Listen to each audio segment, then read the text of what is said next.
Hello students, my name is Geetanjali इंदिरिया। Welcome to step up academy. एक कहानी यह भी, जी हाँ, मन्नू भंडारी द्वारा लिखित खुद की एक कहानी या खुद के बारे में जो बातें बताई वो आपने पाठ के आधार पर पढ़ ली। और मैंने आपसे कहा था मैं जल्दी उपस्थित होंगी पाठ का अगला वीडियो अर्थात प्रश्न अभ्यास लेकर। तो एक कहानी यह भी के प्रश्न अभ्यास प्रारंभ करते हैं। और पहला प्रश्न है, इस आत्मकथ्य में लेखिका के पिता ने रसोई को भटियार खाना कहकर क्यों संबोधित किया था? क्योंकि यहाँ पर लेखक के पिताजी का मानना था कि रसोई घर भटियार खाना है जहाँ भट्टी जलती है और वहाँ केवल भट्टी ही नहीं जलती, खाना ही नहीं पकता, बल्कि लोगों की जो इच्छाएं हैं, अभिलाषाएं हैं, उनकी जो प्रगति के मार्ग या कहना चाहिए उनके अंदर जो भी प्रतिभाएं हैं वो सब उसमें हवन हो जाती हैं, नष्ट हो जाती हैं।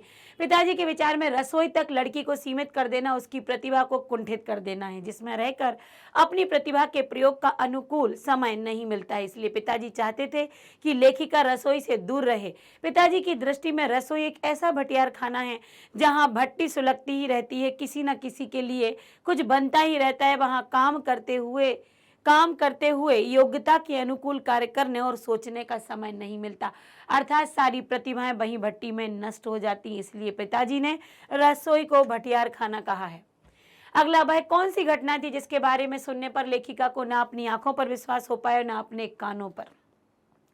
लेखिका के कॉलेज से जब यह संदेश आया कि अपने उनके पिताजी के लिए कि आप कॉलेज में आकर मिलें और बताएं कि आपकी लड़की पर कार्यवाही क्यों ना की जाए, तो पिताजी बहुत ही आग बबूला होकर अब स्कूल पहुंचे, विद्यालय वहां पहुंचते हैं कॉलेज। और वहां बताया जाता है कि मन्नू के एक बार कहने पर लड़कियां क्लास से बाहर आ जाती हैं, पढ़ाई नहीं करती, नारे लगाती हैं। और पिताजी ने देखा कि जहां उनकी बेटी का इतना वर्चस्व है कि उसके एक इशारे पर कॉलेज बंद हो जाता है, एक इशारे पर कॉलेज खुल जाता है।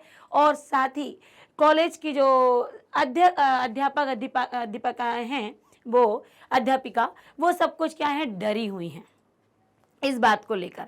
तो कहीं ना कहीं उनके पिताजी जो चाहते थे नाम और प्रतिष्ठा और सम्मान, वो यहाँ उनकी बेटी को प्राप्त हो रहा था। इसलिए वो इस बात से प्रसन्न थे क्योंकि ये तो समाज की, देश की मांग है।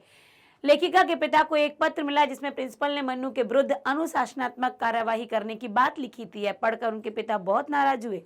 पिताजी को जब पता चला कि कॉलेज में बेटी का बहुत प्रभाव है, सारी लड़कियों पर इतना रोब है कि उसके बिना लड़कियां क्लास में नहीं जाती हैं, प्रिंसिपल को कॉलेज चलाना मुश्किल हो रहा है, यह जानकर पिताजी गौरवान्वित हो उठे। यह सब सुनकर लेखिका भी आश्चर्यचकित हुई कि कहाँ मेरे पिताजी गुस्से से लाल होकर गए थे और आज मेरे बारे में इस प्रकार का सुनकर वो मुझ पर गर्व महसूस कर रहे हैं।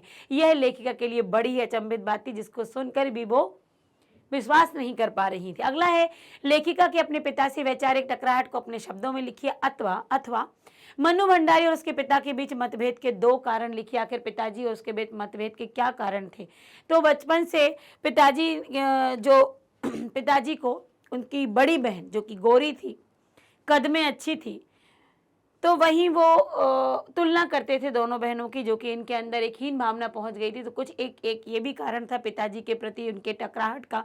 दूसरा, पिताजी को आज़ादी तो देनी थी, लेकिन आज़ादी के कुछ निश्चित दायरे थे कि घर में रहकर पिताजी के सामने रहकर ही देश दुनिया के बारे में जानना होगा, घर से बाहर निकलकर हड़तालें नहीं करनी होंगी, जबकि मन्नू को इस प्रकार का दायरा पसंद नहीं था। तो लेखिका के पिताजी ने लेखिका को घर की चार दीवारी में रखकर देश समाज के प्रति जागरूक बनने को कहा या चाहते थे, किंतु एक निश्चित सीमा तक भी नहीं चाहते थे कि वे आंदोलनों में भाग लें, हड़ताल कराएं या लड़कों के साथ सड़क नापती घूमती रहें। लेखिका ने वह सब किया जो पिताजी नहीं चाहते थे। फलस्वरूप वैचारिक टकराहटें बढ़ गईं। लेखिका के लिए अब स्वीकार नहीं था कि पिताजी उसकी स्वतंत्रता की सीमाओं को इतना संकुचित कर दें कि जिसमें वो घुटन हो जाए, अतः दोनों में टकराहट बढ़ने लगी। इस आत्मकथ्य के आधार पर स्वाधीनता आंदोलन के परिदृश्य का चित्रण करते हुए उसमें मन्नू जी की भूमिका को रेखांकित कीजिए। तो मन्नू जी ने भी हड़तालें की, जुलूस निकाले, आंदोलन किए, बहुत सारा उन्होंने योगदान दिया। स्वाधीनता आंदोलन के समय लोगों में इतना उत्साह था कि ऐसे माहौल में घर में बैठना संभव नहीं हो रहा था। इसी समय प्राध्यापिका शीला अग्रवाल की जोशीली बातों से लेखिका को प्रेरणा मिली। देश प्रेम की भावनाओं ने जो पिताजी की भागीदारी से स्थान बना लिया था, वे भावनाएं अब फूट पड़ी और चल पड़ी उसी आंदोलन की राह पर। सभी कॉलेजों, स्कूलों, दुकानों के लिए हड़ताल का आह्वान किया। जो जो नहीं कर रहे थे, छात्रों का एक बहुत बड़ा दल आकर उनको बंद करना पड़ा और वहां जाकर हड़तालें करवाए और उनको दुकानों को बंद भी करवाया। जगह जगह भाषण देना, हाथ उठाकर नारे लगवाना, हड़तालें करवाना आदि की में लेखिका की सक्रिय भूमिका रही। तो देश के आंदोलनों में इनकी अहम भूमिका थी। रचना अभिव्यक्ति है, लेखिका ने बचपन में अपने भाइयों के साथ गिल्ली डंडा, पतंग उड़ाने जैसे खेल भी खेले, किंतु लड़की होने के कारण उनका दायरा घर की चार दीवारी तक सीमित था। क्या आज भी लड़कियों के लिए ऐसी स्थितियां ही हैं या बदल गई हैं? अपने परिवेश के आधार पर लिखिए। वर्तमान समय में इस प्रकार की तो परिस्थिति नहीं है कि उनको एक निश्चित दायरे के अंदर रखा जाए। यद्यपि लेखिका लड़कों वाले खेल खेलती थी, लड़कों के साथ खेलती थी। उनका एक दायरा सीमित था, परिवार और परिवार से हटकर पड़ोस तक, जो परिवार का हिस्सा होता था, पड़ोस तक फैली हुई घर की चार दीवारी से बाहर नहीं। आज परिस्थितियां पूर्णतः भिन्न हैं, पड़ोस से बिल्कुल भिन्न हैं, कटी हुई हैं। हाँ, पड़ोस से दूर, माता पिता की दृष्टि से दूर लड़कों के साथ खेलती हैं और खेल सकती हैं, पर गिल्ली डंडा नहीं, अन्य खेल। ये खेल उस संस्कृति से भिन्न है। आज लड़कियां प्रतिस्पर्धात्मक खेल होते हैं, मतलब जो कि कंपटीशन से युक्त होते हैं, वो खेल खेलती हैं, जिसके लिए परिवार प्रोत्साहित करता है। परिणाम यह है कि लड़कियां खेल के क्षेत्र में लड़कों से आगे हैं। टेबल टेनिस, हॉकी, दौड़ आदि खेलों में बिना किसी संकोच के रुचि लेती हैं। तो जी हाँ, इसमें बताया गया है कि मन्नू भंडारी जी अपने परिवार के बच्चों के साथ, मोहल्ले के बच्चों के साथ लड़कों के खेल, पतंग उड़ाना, गिल्ली डंडा खेलना खेलती थी, पर उनका दायरा निश्चित था, यहाँ तक कि मोहल्ले तक जा सकती थी। आज की लड़कियों में मोहल्लों जैसा दायरा तो नहीं रहा, पर उससे आगे वो जाकर खेलती हैं। लेकिन अब खेल केवल एक दायरे तक सीमित नहीं है। अब स्पर्धात्मक जो खेल हैं, जो कंपटीशन से युक्त खेल हैं, जैसे हॉकी, टेबल टेनिस, फुटबॉल, ये खेल खेलती हैं। तो पहले के खेलों से अब के खेलों में अंतर है, किंतु अब लड़कियों का दायरा बढ़ चुका है। मनुष्य के जीवन में आस पड़ोस का बहुत महत्व होता है, परंतु महानगरों में रहने वाले लोग प्रायः पड़ोस कल्चर से वंचित रह जाते। इस बारे में अपने विचार व्यक्त कीजिए। जी हाँ, पहले का जो माहौल था वो पड़ोस कल्चर था।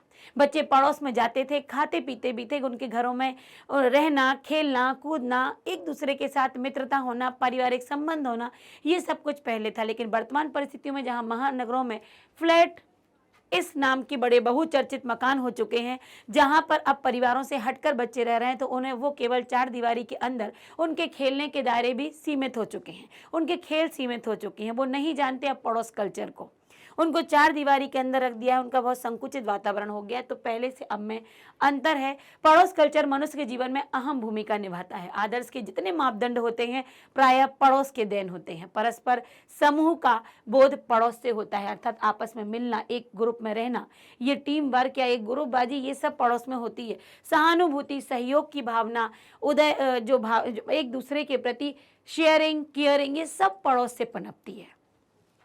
बड़ी से बड़ी विपन्नावस्था में मनुष्य धैर्य बनाए रखता है। जब गरीबी आ जाती तब भी लोगों के अंदर पेशेंस होता है, क्योंकि पड़ोस उन्हें टूटने नहीं देता। पहले ऐसे ही माहौल था, यदि एक परिवार पर दुख टूटता था तो पड़ोस के लोग बराबर साथ देने आते थे। ऐसा माहौल था जैसे एक परिवार नहीं, पूरा पड़ोस ही दुखी हो। एक परिवार में कोई फंक्शन होता है, त्योहार मनाया जाता है, कोई कार्यक्रम होता है, बच्चा जन्म लिया या घर में नई दुल्हन आई है या बेटी घर से गई है, तो किसी भी प्रकार का माहौल होता था, पड़ोस के लोग बराबर साथ देने आते थे। निराश नहीं होने देता था पड़ोस, किसी व्यक्ति को अकेले रहने का अनुभव नहीं करता था। इसके विपरीत महानगरों में जो फ्लैट संस्कृति ने लोगों को पड़ोस की संस्कृति से अलग कर दिया है, वह अकेला भी है और असुरक्षित भी है। स्थिति यहाँ तक पहुँच गई कि फ्लैट में परिवार के साथ रहते हुए भी अपने बंद कमरे तक लोग सीमित रह गए हैं। व्यस्तता इतनी है कि सामान्य बातें कुशलता पूछने जैसी परंपराओं को भी लोग भूलते जा रहे हैं। आज वर्तमान स्थिति को देखते हुए ऐसा लगता है कि पड़ोस संस्कृति से अपेक्षाकृत फ्लैट संस्कृति से अच्छी थी। पड़ोस की संस्कृति, बच्चे घुलते मिलते, बोलते बैठते, सब कुछ उनको आता था। मनुष्य के सर्वांगीण विकास में पड़ोस की जितनी भूमिका होती थी उतनी अन्य किसी की नहीं। किसी के यहाँ कौन सा कल्चर है, किस समाज के लोग रह रहे हैं, कैसे तीज त्योहार हैं, कैसे लोगों से मिलना है, किसकी क्या भूमिका है, क्या उनके अंदर अच्छी बात है, कैसे एक दूसरे से सामान बांटना है, किस तरीके का माहौल, ये सब कुछ बच्चा सीखता था। जबकि आज बच्चा अकेला रह गया, इसलिए ये सभी जो सुविधाएं थी ये सभी संस्कार से वंचित हो गया। भाषा अध्ययन है। इस आत्मकथन में मुहावरों का प्रयोग करके लेखिका ने रचना को रोचक बनाया है, बिल्कुल सही। रेखांकित मुहावरों को ध्यान में रखकर कुछ और वाक्य बनाइए। इस बीच पिताजी के एक निहायत दकियानुसी मित्र ने घर आकर अच्छी तरह पिताजी की लू उतारी। जब मैं फिल्म देखकर घर आया तो मेरे घर बैठे अध्यापक ने पिताजी के सामने अच्छी खासी लू उतारी, मतलब अच्छी खासी खबर ली।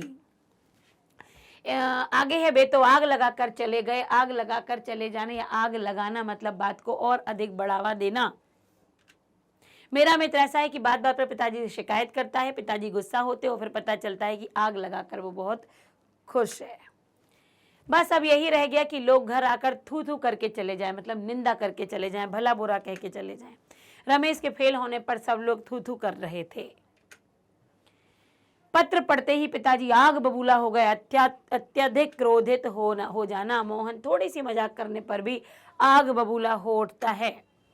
और यहाँ पर पाठ की समाप्ति। बहुत कम प्रश्नों के साथ, भाषा अध्ययन भी देख लिया, मुहावरे हो गए, तो इतने कम प्रश्नों के साथ मन्नू भंडारी का पाठ यहाँ पूर्णतः समाप्त होता है। और आपकी समझ में भी आ गया होगा कि कितना अच्छा भी और कहीं निराशा से भरा, कहीं बहुत रोचक, कहीं अपनी बात रखने वाला ऐसा मन्नू भंडारी का जीवन था, जो कि हमने यहाँ पर देखा भी। उनके जीवन से हम परिचित हुए और उससे संबंधित अभ्यास भी पूर्ण कर लिए। तो अगला पाठ भी बहुत जल्द उपस्थित होगा। आज के लिए बस इतना ही। Thank you so much.